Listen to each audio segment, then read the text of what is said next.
Lecture du livre des Nombres, chapitre 23. Balaam dit à Balak, « Bâtis-moi ici 7 autels, et prépare-moi ici 7 taureaux et 7 béliers. » Balak fit ce que Balaam avait dit, et Balak et Balaam offrirent un taureau et un bélier sur chaque autel. Balaam dit à Balak, « Tiens-toi près de ton holocauste, et je m'éloignerai. Peut-être que l'Éternel viendra à ma rencontre, et je te dirai ce qu'il me révélera. » Et il alla sur un lieu élevé. Dieu vint au-devant de Balaam, et Balaam lui dit, « J'ai dressé 7 autels, et j'ai offert un taureau et un bélier sur chaque autel. » L'Éternel mit des paroles dans la bouche de Balaam, et dit, « Retourne vers Balak, et tu parleras ainsi. » Il retourna vers lui, et voici, Balak se tenait près de son holocauste, lui et tous les chefs de Moab. Balaam prononça son oracle et dit, « Balak m'a fait descendre d'Aram. Le roi de Moab m'a fait descendre des montagnes de l'Orient. Viens, maudis-moi Jacob. Viens, sois irrité contre Israël. Comment maudirais-je celui que Dieu n'a point maudit? Comment serais-je irrité quand l'Éternel n'est point irrité? Je le vois du sommet des rochers, je le contemple du haut des collines. C'est un peuple qui a sa demeure à part et qui ne fait point partie des nations. Qui peut compter la poussière de Jacob et dire le nombre du quart d'Israël? Que je meure de la mort des justes et que ma fin soit semblable à la leur. » Balak dit à Balaam, « Que m'as-tu fait? Je t'ai pris pour maudire mon ennemi, et voici tu le bénis. » Il répondit et dit, « N'aurais-je pas soin de dire ce que l'Éternel met dans ma bouche? » Balak lui dit, « Viens donc avec moi dans un autre lieu, d'où tu le verras. Tu n'en verras qu'une partie, tu n'en verras pas la totalité. Et de là, maudis-le-moi. » Il le mena au champ de Tsophim, sur le sommet du Pisga.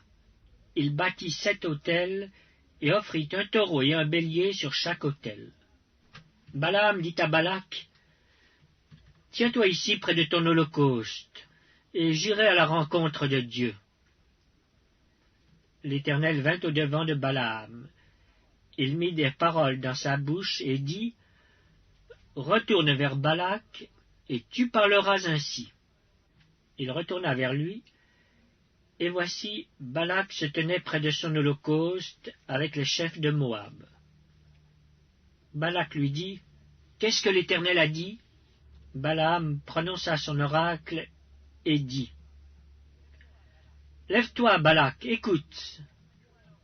Prête-moi l'oreille, fils de Tsippor. Dieu n'est point un homme pour mentir, ni fils d'un homme pour se repentir. Ce qu'il a dit ne le fera-t-il pas? Ce qu'il a déclaré ne l'exécutera-t-il pas? Voici, j'ai reçu l'ordre de bénir. Il a béni, je ne le révoquerai point. Il n'aperçoit point d'iniquité en Jacob, il ne voit point d'injustice en Israël. L'Éternel, son Dieu, est avec lui. Il est son roi, l'objet de son allégresse. Dieu les a fait sortir d'Égypte, il est pour eux comme la vigueur du buffle. L'enchantement ne peut rien contre Jacob, ni la divination contre Israël. Au temps marqué, il sera dit à Jacob et à Israël quelle est l'œuvre de Dieu. C'est un peuple qui se lève comme une lionne et qui se dresse comme un lion. Il ne se couche point jusqu'à ce qu'il ait dévoré la proie et qu'il ait bu le sang des blessés.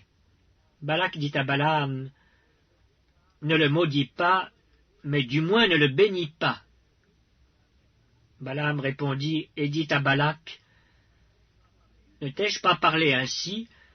Je ferai tout ce que l'Éternel dira. » Balak dit à Balaam, « Viens donc, je te mènerai dans un autre lieu. Peut-être Dieu trouvera-t-il bon que de là tu me maudisses ce peuple. » Balak mena Balaam sur le sommet du Péor, en regard du désert. Balaam dit à Balak, « Bâtis-moi ici 7 autels, et prépare-moi ici 7 taureaux et 7 béliers. » Balak fit ce que Balaam avait dit, et il offrit un taureau et un bélier sur chaque autel.